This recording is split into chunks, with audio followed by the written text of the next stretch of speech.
Hello student, নিশ্চয়ই তোমরা সবাই ভালো আছো। চলে এসেছি আমি ক্লাস 9 ফিজিক্যাল সায়েন্সের একটা নতুন ইন্টারেস্টিং টপিকস অ্যাটমিক স্ট্রাকচার নিয়ে, যেটি তোমাদের কেমিস্ট্রির পোর্শন। তো দেখো, এই অ্যাটমিক স্ট্রাকচারের থেকে একটা ছোট্ট একটা পার্ট আইসোটোপ, আইসোবার, আইসোটোন আমি অলরেডি পড়িয়ে রেখেছি। ওটাকে আমি তোমাদের এই অ্যাটমিক স্ট্রাকচারের যে প্লেলিস্টটা তৈরি হবে সেটা আমি অ্যাড করে দেবো, ঠিক আছে? তো যাই হোক, তোমরা খাতা পেন নিয়ে বসো সবাই। আজকের যেটা আমাদের অ্যাটমিক স্ট্রাকচারটা আমরা আজকে স্টার্ট করি। জাস্ট সিম্পল, আজকে বেশি কিছু পড়ানো হবে না। ডাল্টনের পরমাণুবাদ কি, এইসব জিনিসপত্রগুলো পড়ানো হবে, ছোট ছোট জিনিসপত্র পড়ানো হবে। তো স্টার্ট করা যাক।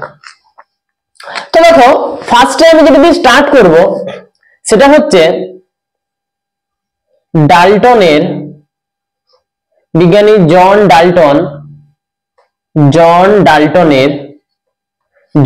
ডাল্টনের পরমাণুবাদ নিয়ে ডাল্টনের পরমাণুবাদ তত্ত্ব নিয়ে, ঠিক আছে? ডাল্টনের পরমাণুবাদ তত্ত্ব নিয়ে আমরা স্টার্ট করব, পরমাণু তত্ত্ব নিয়ে আমরা প্রথমে আলোচনা করব। তো দেখো, বিজ্ঞানী জন ডাল্টন কি মনে করতেন, এবং সেই সময়কালীন আরো বিভিন্ন দার্শনিক, বা সেই সময় সায়েন্টিস্ট বলে কিছু হতো না, সায়েন্টিস্ট বলা হতো না, দার্শনিক বলা হতো। তো তারা কি মনে করতেন, ওনারা কি মনে করতেন, বিজ্ঞানী ডেমোক্রিটাস, ঠিক আছে, কনাদ, এনারা কি মনে করতেন? সেম জন ডাল্টনের মতোই ওনারা ভাবতেন। তো কি ভাবতেন এনারা, বা জন ডাল্টনের পরমাণুবাদ তত্ত্বটা কি? তত্ত্বটা হচ্ছে এটাই যে, ধরো আমি একটা ছবি এঁকে বুঝাই। ধরো আমি একটা পদার্থ নিলাম, ঠিক আছে? আমি একটা পদার্থ নিলাম, এটা একটা পদার্থ, ধরো এটা একটা পদার্থ। তো পদার্থটাকে আমি অনেকগুলি ক্ষুদ্র ক্ষুদ্র ভাগে আমি ভাঙতে থাকলাম, দিয়ে ভেঙে একদম সর্বশেষে যে অংশটি পাবো, যেটাকে আর বিভাজ্য করা যাবে না, অর্থাৎ এই পদার্থের, যেটা পদার্থ, ওনারা বলছেন পদার্থের একদম ছোট অংশ, ঠিক আছে, পদার্থের একদম ছোট অংশ যেটা আর বিভাজ্য নয়, অর্থাৎ যেটি অবিভাজ্য, ওনারা এই অবিভাজ্য অংশটার নাম কি দেন? এই অবিভাজ্য অংশটির নাম দেন পরমাণু। কি নাম দেন? পরমাণু। তাহলে ডাল্টনের পরমাণুবাদ তত্ত্বটি কি? পদার্থের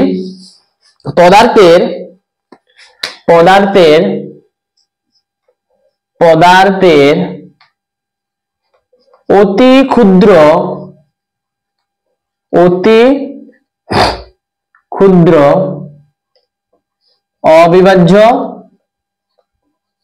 অবিভাজ্য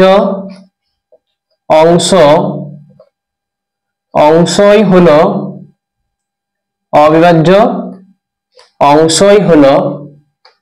পরমাণু, ঠিক আছে? অবিভাজ্য অংশ হলো পরমাণু, বা আমরা ইংলিশে যেটা বলে থাকি অ্যাটম। কি বলে থাকি? অ্যাটম বলে থাকি। কিন্তু বর্তমান সময়ে আমরা জানি, বিভিন্ন পরীক্ষা নিরীক্ষার মাধ্যমে আমরা জানি যে পরমাণুর মধ্যেও আবার কিছু সাব অ্যাটমিক পার্ট থাকে, ঠিক কি নাই? সেগুলো কি কি? Electron, proton, neutron. শুধুমাত্র যে ইলেকট্রন, প্রোটন, নিউট্রনই থাকে তা নয়, তাছাড়া আরো অনেক কণা থাকে, নিউট্রিনো, মেসন, পজিট্রন, এরকম অনেক 52-54 প্রকার কণা থাকে। তো আমরা শুধুমাত্র ইলেকট্রন, প্রোটন, নিউট্রন কেন বললাম? কারণ এগুলো হচ্ছে স্থায়ী কণা। প্রধান স্থায়ী কণা হচ্ছে এই তিনটি। বুঝা গেল? তাহলে আমি কি, এটা হচ্ছে ডাল্টনের পরমাণুবাদ। কিন্তু বর্তমান সময়ে আমরা বিভিন্ন পরীক্ষা নিরীক্ষার মাধ্যমে বুঝতে পারি যে এই পরমাণুবাদ তত্ত্বটা ঠিক নয়, ঠিক কি না? তাহলে পরমাণু তত্ত্বটা ঠিক নয়, কারণ এই পরমাণুর আবার বিভিন্ন শাখা পরমাণু আছে, বা বিভিন্ন অবপারমাণবিক কণা আছে, ঠিক আছে? তাহলে আমি নিচে লিখছি যে বিভিন্ন, বা এরকম লিখছি, প্রধান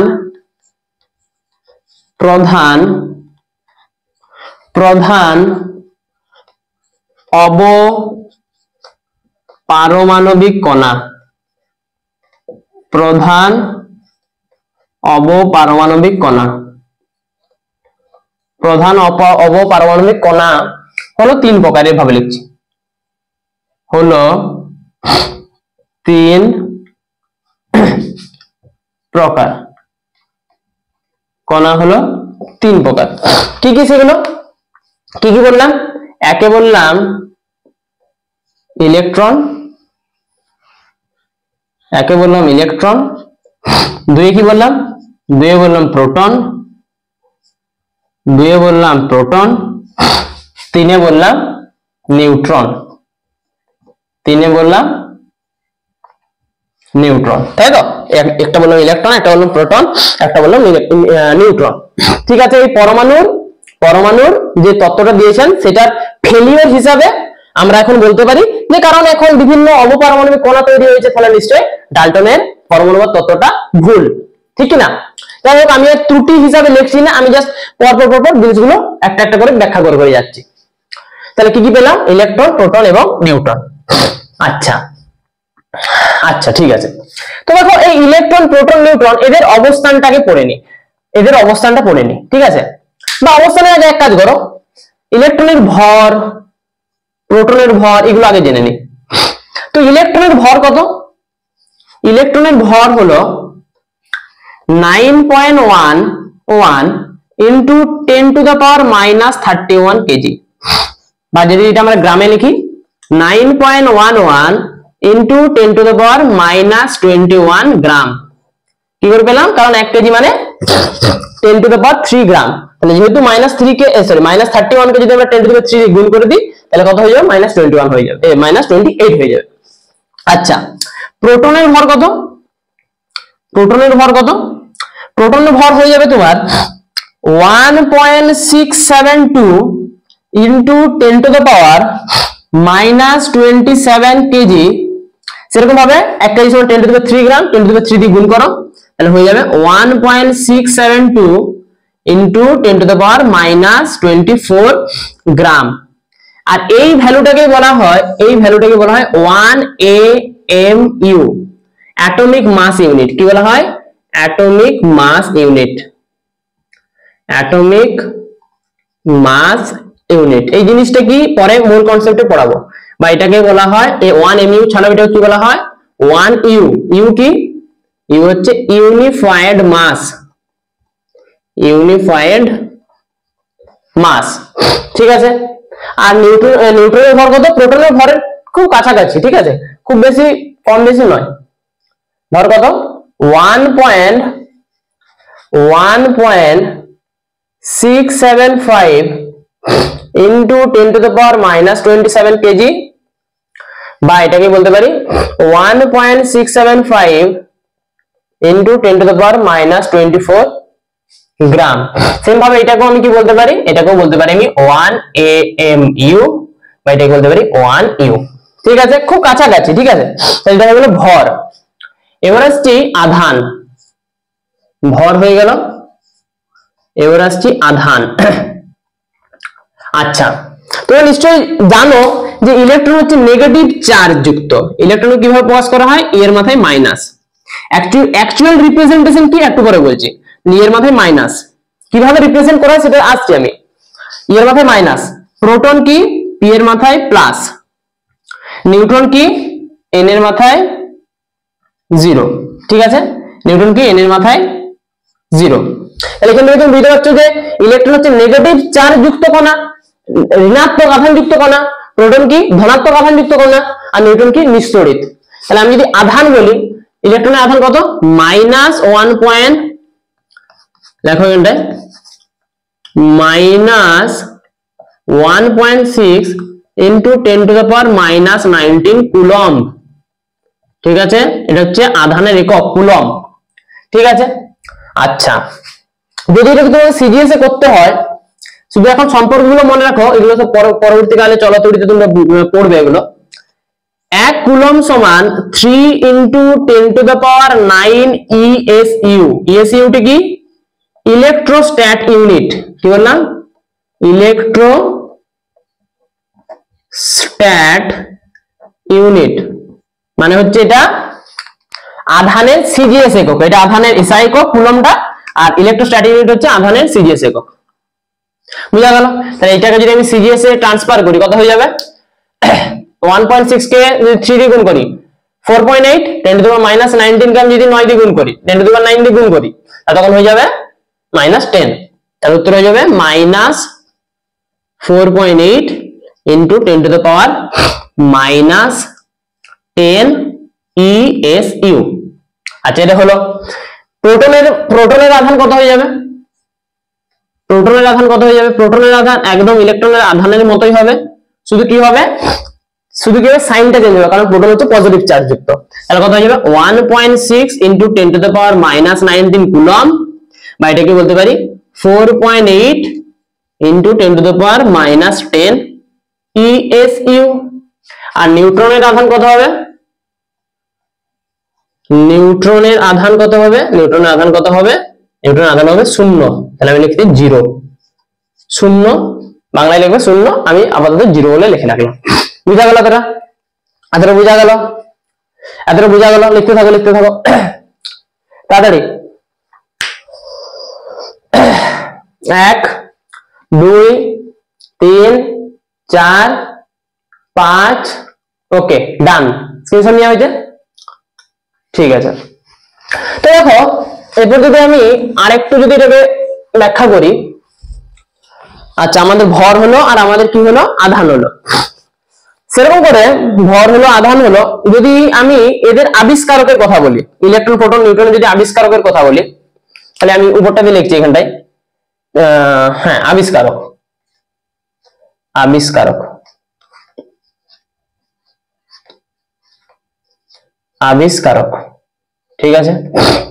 ঠিক আছে, আবিষ্কারক। তো ইলেকট্রনের আবিষ্কারক কে? ইলেকট্রনের আবিষ্কারক হচ্ছে জে থমসন। কি বললাম? জে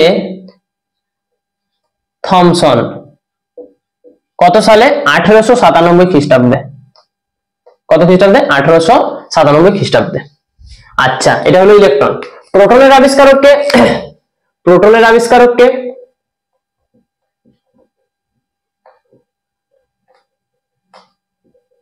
প্রোটনের আবিষ্কারক কে? আর নিউট্রনের আবিষ্কারক কে?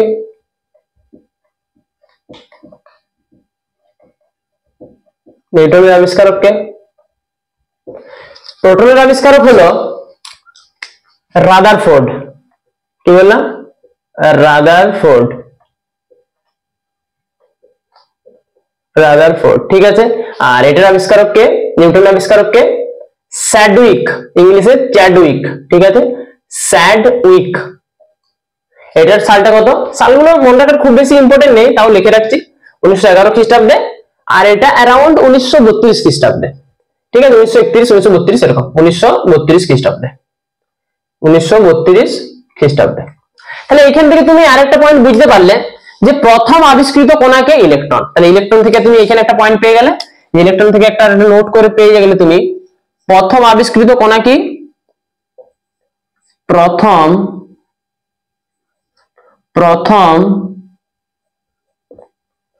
আবিষ্কৃত কণা হলো ইলেকট্রন। আমি এইটা বোঝানোর জন্য আমি সালগুলো মেনশন করলাম, না নচেত সালগুলোর আমাদের খুব বেশি ইম্পর্টেন্স নেই। আচ্ছা, তাহলে আমাদের ভর হলো, আধান হলো, আচ্ছা ঠিক আছে, এবং আবিষ্কারক হলো, আর নোটটা আমি লিখে দিলাম, ঠিক আছে। আচ্ছা, আর কি বাদ দিচ্ছি আমি? ঠিক, একটা জিনিস বাদ দিয়ে দিলাম।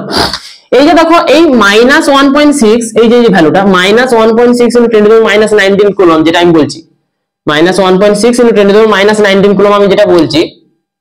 তো এই যে ভ্যালুটা, এই যে ম্যাগনিটিউডটা পুরোটা, মানে কিভাবে বলবো, এই যে পুরো যে ভ্যালুটা রয়েছে না, এই যে পুরো ভ্যালুটা, শুধু ভ্যালুটা, সাইনটা বাদ দিয়ে, এই ভ্যালুটাকে বলা হয় ই। কি বলা হয়? ই। তাহলে যেহেতু মাইনাস অলরেডি লেগে রয়েছে, তাই এটাকে আমি কি বলতে পারি? -1e, ঠিক আছে, বা -e। বুঝা গেল? মানে ইটা কিসের জন্য প্রকাশ করছি? এই চার্জটা বোঝানোর জন্য, -1e বা -e। সেরকম প্রোটনটাকে কিভাবে বলবো আমি? প্রোটনটাকে কিভাবে বলবো? প্রোটনের কোথায় চার্জ লিখেছি আমি? এইটা এখানে। তাহলে প্রোটনটাকে আমি কিভাবে লিখতে পারবো? প্রোটনটা কিভাবে লিখবো আমি? প্রোটনটাকে লিখবো আমি +1e বা +e, যেটা ইচ্ছা বলো, ঠিক আছে। আর নিউট্রনে তো কোনো চার্জ নেই, নিউট্রন জিরো, ঠিক আছে। তাহলে আমি ইলেকট্রনকে কিভাবে রিপ্রেজেন্ট করব? ইলেকট্রনকে আমি কিভাবে রিপ্রেজেন্ট করব? আমি যদি ইলেকট্রনের রিপ্রেজেন্টেশন করি, তাহলে ইলেকট্রনের রিপ্রেজেন্টেশন হয়ে যাবে e, ঠিক আছে, এইখানে -1, এইখানে 0, ঠিক আছে। এটা হচ্ছে ইলেকট্রনের রিপ্রেজেন্টেশন, ঠিক আছে, -1 e 0। এবারে 0 কেন হলো, এটা একটা কোশ্চেন আছে তোমাদের, ঠিক না? -1 তো আমি বুঝিয়ে দিলাম চার্জটার জন্য, চার্জের জন্য -1, এটা তোমাদের বুঝতে কোনো অসুবিধা হচ্ছে না। কিন্তু তোমাদের এটা বুঝতে অসুবিধা হচ্ছে যে ইটা কেন 0 হলো, তার মানে কি? আচ্ছা উপরে, আচ্ছা আরেকটা জিনিস আমি বলে রাখি, একটু ওয়েট করো, আমি লিখে নিই ভালো করে। হ্যাঁ, তো দেখো একটা জিনিস, এই ইলেকট্রনের এই যে নিচে আমি যেটা লিখেছি না -1, এটা হচ্ছে আমি আধানটাকে বলছি, আধানটা। আর উপরে যে 0টা লিখেছি, এটা ভরটাকে বলছি, কিটাকে বলছি? ভর। আর এটা হচ্ছে আধান, ঠিক আছে। তো আধান -1, এটা তুমি বুঝতে পারছো, ঠিক আছে। কিন্তু ভর 0 কেন, এটা কোশ্চেন। ওয়েট করো। প্রোটনটা কিভাবে রিপ্রেজেন্ট করবো? প্রোটনটাকে রিপ্রেজেন্ট করবো, দেখো প্রোটন হচ্ছে +1, তাহলে এখানে +1 প্রোটনের p, প্রোটনের p। আর ভর কত? দেখো ভর হচ্ছে 1u, লিখেছি নিশ্চয়ই 1u, তাহলে +1 p1। এটা হচ্ছে প্রোটনের রিপ্রেজেন্টেশন, এটা হচ্ছে প্রোটনের রিপ্রেজেন্টেশন, এটা হচ্ছে প্রোটনের রিপ্রেজেন্টেশন। আর নিউটনের রিপ্রেজেন্টেশন কিরকম হবে? চার্জ তো নেই, চার্জ তো নেই, চার্জ দিয়ে কত হয়ে যাবে? 0, তারপরে n, ঠিক আছে। আর হচ্ছে ভর কত? 1u, তার মানে 1, তাহলে 0 n 1, 0 n 1, বুঝা গেল? 0 n 1। তাহলে এই হলো আমাদের ইলেকট্রন, প্রোটন এবং নিউট্রনের সম্পর্কে জাস্ট জেনারেল একটা আইডিয়া। তোমাদের কোশ্চেন যেটা আসছে এখন মাথায়, যে স্যার কেন এখানে 0 এলো, এটা একটা কোশ্চেন আসছে। স্যার এই ইলেকট্রন, প্রোটন, নিউট্রন কোথায় থাকে, অবস্থান কোথায় এদের, এই কোশ্চেন গুলো আসছে। তো এগুলোর উত্তর আমি, বা এগুলোর উত্তর তোমরা পাবে নেক্সট ভিডিওতে, ঠিক আছে। তো যতটা পড়ালাম তোমরা রিভাইজ করতে থাকো এবং নেক্সট ভিডিওর অপেক্ষায় থেকো। নেক্সট ভিডিওতে পুরো ডিটেলসে আসবে, একদম ইলেকট্রন, প্রোটন, নিউট্রন কোথায় থাকে, কেন এটা 0 হলো, সমস্ত কিছুর কমপ্লিট এক্সপ্লেনেশন আসবে। তো ঠিক আছে, ভালো থেকো সবাই এবং পড়াশোনা করতে থাকো। বাই।